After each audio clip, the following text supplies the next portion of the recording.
Food is a hot topic, with European consumers having to pay more for what they eat and soaring prices causing food riots in developing countries. This comes as the European Union carries out a major review of the Common Agricultural Policy, which takes 45% of the EU's budget, mostly paid in subsidies to farmers. There's major disagreement on how it should be reformed. Denmark, a major food exporter with a long agricultural tradition, wants to see member states follow its approach, including more environmentally sensitive farming, as the Danish Agriculture Minister Kjer Hansen explained to EuroNews. What direction is the Council taking regarding the Common Agricultural Policy? Are there any sensitive subjects? The Danish point of view is that it should have had much more reform in it as it seems to have.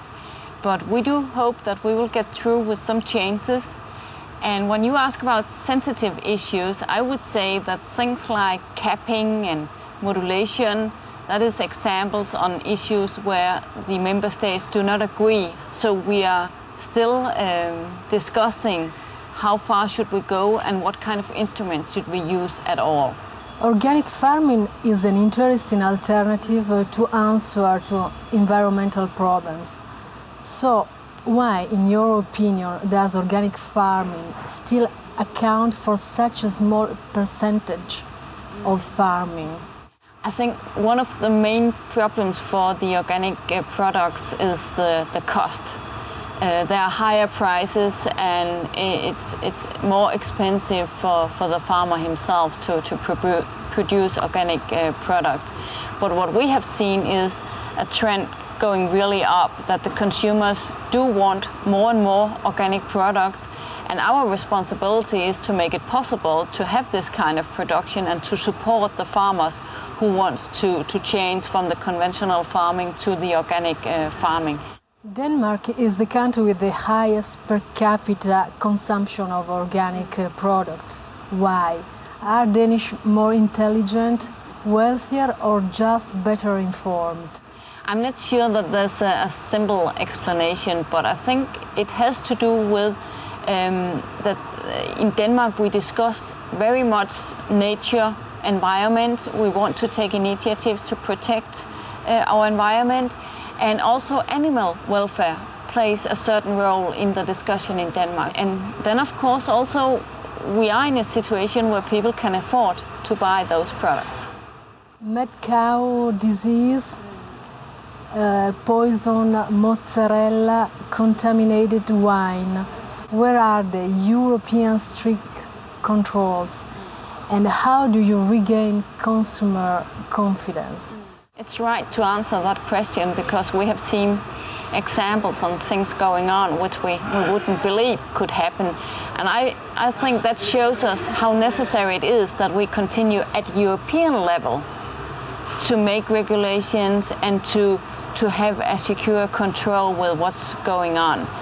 So yes, there are things which happen, and it shows us that we have to stick together and learn from one another on how can we best protect the consumers.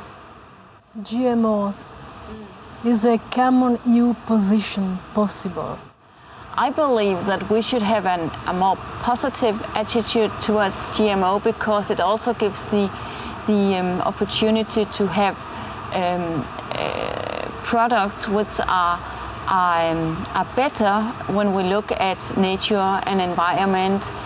And there might be a development which can reduce, for instance, the use of pesticides and so on.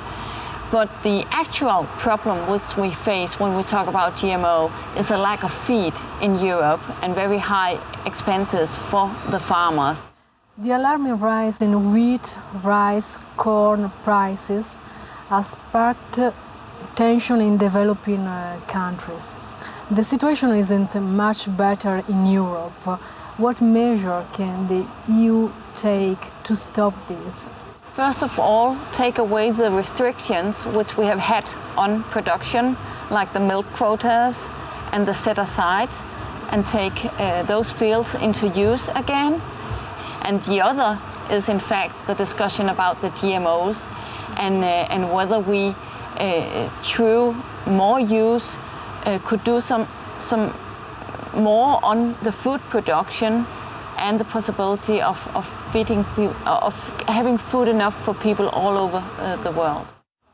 Are agriculture subsidies still necessary? I think we should make a long-term strategy where we reduce the subsidies and instead use the money for taking care of environment and nature and climate problems. I do believe that we have new problems arising, and we have to seek to handle them. And I think that's a better way of using the money, so giving priorities to other issues than the typical subsidies. The farmer's worst enemy is bureaucracy. Asking for financial aid has become an headache for most of farmers. How can you simplify this process? I believe the best thing we could do would be to remove some of the subsidies, because an obvious follow-up on having a lot of subsidies is that it has to be controlled. The best way of simplifying would also be to have a real reform of the common agricultural policy and change it from giving subsidies to paying the farmer for taking care of nature. Thank you very much. You're welcome.